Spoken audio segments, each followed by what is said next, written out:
भारत की सेना आगे बढ़ो, हम तुम्हारे साथ हैं। आज के इस तिरंगा यात्रा कार्यक्रम में थुनाग में आप सबका मैं स्वागत करता हूं। मैं सबसे पहले आप सबका धन्यवाद करता हूं। जितने भी हमारी यहां पर सामाजिक संस्थाएं हैं, व्यापार मंडल है, उसके साथ साथ में हमारे इंस्टीट्यूशंस हैं, सभी ने इसमें सक्रिय होकर के पार्टिसिपेट किया।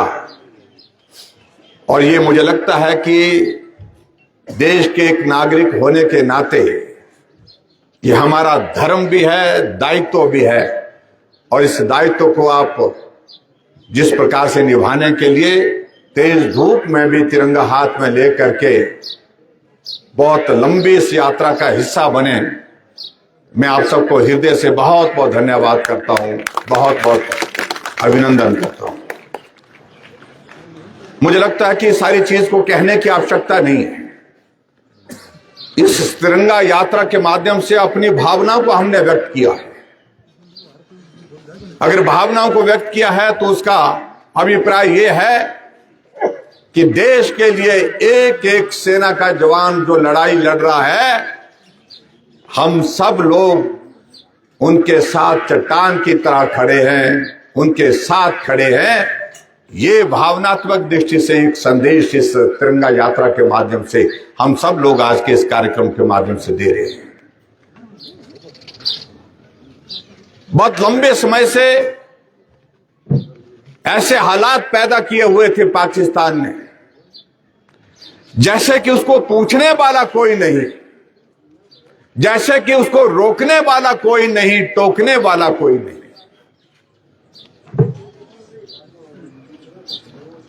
भारत के अंदर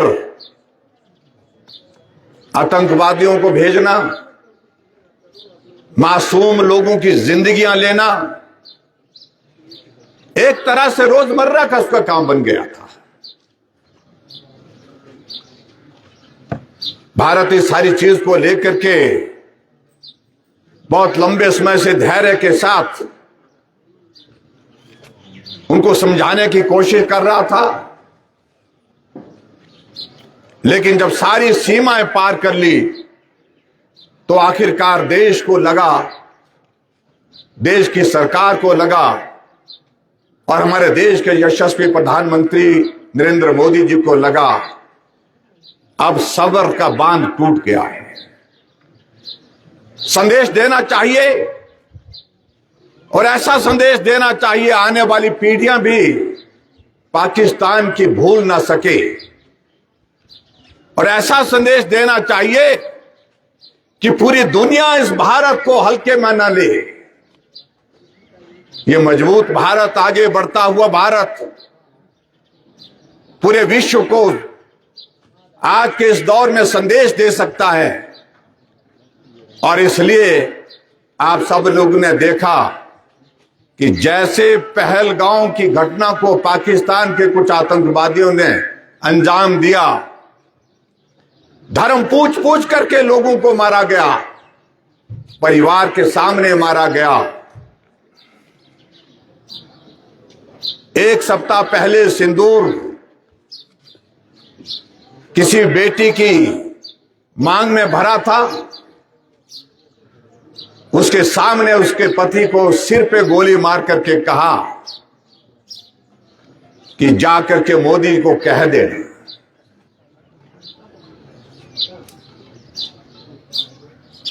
उस बेटी ने कहा कि मुझे भी गोली मार दो।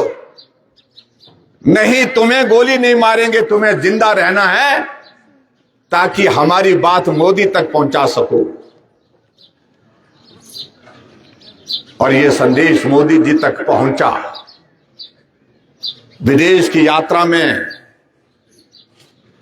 मोदी जी देश से बाहर थे, लेकिन यात्रा स्थगित करके वो वापिस आए, घर नहीं पहुंचे, एयरपोर्ट पर ही सारी सिचुएशन, सारी स्थिति का रिव्यू किया और उसके पश्चात सेना को आदेश किया कि तैयारी करो, अब इससे ज्यादा बर्दाश्त नहीं हो सकता है। और एक सार्वजनिक सभा में मोदी जी ने कहा कि जिन लोगों ने इस घटना को अंजाम दिया है और जो इस साजिश के पीछे है, वो इस बात को कान खोल करके सुन ले कि तुमको सजा मिलेगी, और ऐसी सजा मिलेगी जिसकी आपने कल्पना भी नहीं की होगी। देश सब बेसब्री से इंतजार कर रहा था कि कब जो है उनको जवाब दिया जाएगा। थोड़ा वक्त सेना को तैयारी के लिए लगा।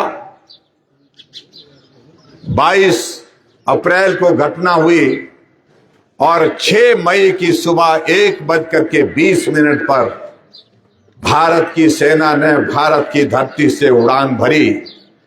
सीमा पार करने की आवश्यकता महसूस नहीं हुई। भारत की सीमा के अंदर रह करके ही वहीं से कार्रवाई शुरू की, जहां आतंकवाद को पनाह दी जाती थी, ट्रेनिंग दी जाती थी, जहां आतंकवादियों को हथियारों के साथ भारत के मासूम लोगों की जिंदगी उजाड़ने के लिए भेजा जाता था। उन 9 ठिकानों पर भारत की सेना ने हमला किया। पाकिस्तान देखता रह गया कि आखिर हो क्या गया। 1:20 पर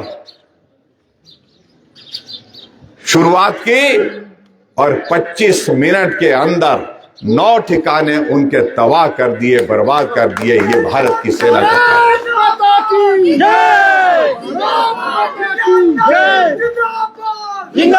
पाकिस्तान धमकी देने लगा कि हमारे पास परमाणु बम है। पूरे देश के नेताओं से, दुनिया के नेताओं से बात करने लगा कि भारत ने गलत किया है। लेकिन भारत की कार्रवाई यही नहीं रुकी।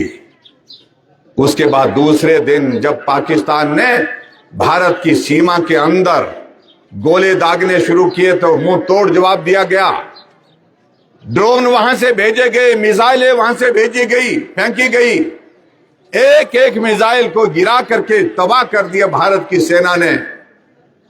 और आखिरकार जब देश को लगा, प्रधानमंत्री नरेंद्र मोदी जी को लगा कि पाकिस्तान को अभी तसल्ली नहीं हुई, 30 से ज्यादा ठिकानों पर फिर हमला किया। उनके एयरबेस, उनके एयरपोर्ट बर्बाद कर दिए, तबाह कर दिए। और एक एक मिसाइल हमारी ऐसे ठिकाने पर गई जहां भेजी गई थी, वहीं वो काम तमाम करके आई। कोई नहीं रोक पाया। बहुत सारे देश इस बात को लेकर के हैरान थे कि भारत ऐसे भी कर सकता है। बहुत सारे सोच रहे थे कि भारत की सेना बड़ी है, भारत की संख्या भी बड़ी है, जनसंख्या बड़ी है, लेकिन टेक्नोलॉजी भारत के पास उस तरह की नहीं होगी।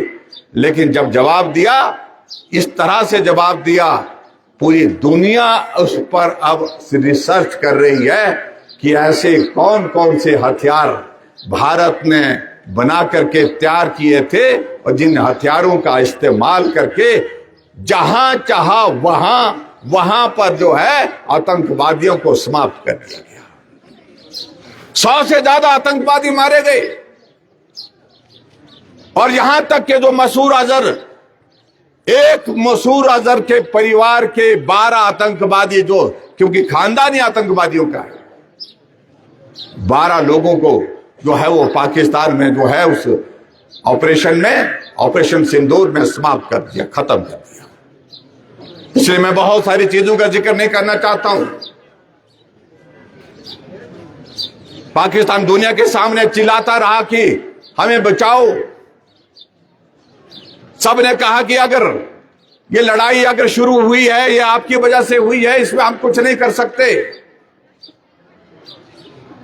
थक हार करके आखिरकार पाकिस्तान के डीजीएमओ ने हॉटलाइन पर भारत के डीजीएमओ से बात की, डायरेक्टर जनरल मिलिट्री ऑपरेशंस, उनके साथ बात की। और उस बात के बाद उन्होंने कहा कि भाई अब रहम करो, बहुत हो गया, तबाही हो गई चारों तरफ, अब हम युद्ध विराम चाहते हैं। भारत ने उस पर विचार किया। सिर्फ बात इतनी है। और हमारे प्रधानमंत्री जी ने एक ही बात कही है, युद्ध समाप्त नहीं हुआ है, युद्ध सिर्फ रोका गया है। युद्ध में सिर्फ अभी सीज फायर हुआ है। अगर पाकिस्तान की सेना अपनी हरकतों से बाज नहीं आएगी तो फिर से मुंह तोड़ जवाब दिया जाएगा। इसलिए भारत के सेना के प्रति हमारा सम्मान और उन सेना बांकरों के प्रति हमारी भावनाएं व्यक्त करने का आज ये अवसर है, जिन्होंने देश की रक्षा के लिए अपने जीवन की कुर्बानी दी, शहीद हुए। ऐसे सैनिकों के प्रति मैं श्रद्धांजलि देता हूं। और आज के इस कार्यक्रम में आप सब लोग यहां पर आए, मैं आप सबका बहुत बहुत धन्यवाद करता हूं। सभी संस्थाओं का, नौजवानों का, बच्चों का और सारे व्यापार मंडल का, सबका मैं धन्यवाद करता हूं। और मैं इस बात को दावे के साथ कह सकता हूं कि आने वाले समय में दुनिया का कोई भी देश इस बात को लेकर के सोचने पर विवश है, भारत सिर्फ जनसंख्या में ही बड़ा नहीं है, भारत ताकत में भी दुनिया में बहुत बड़ा हो गया है।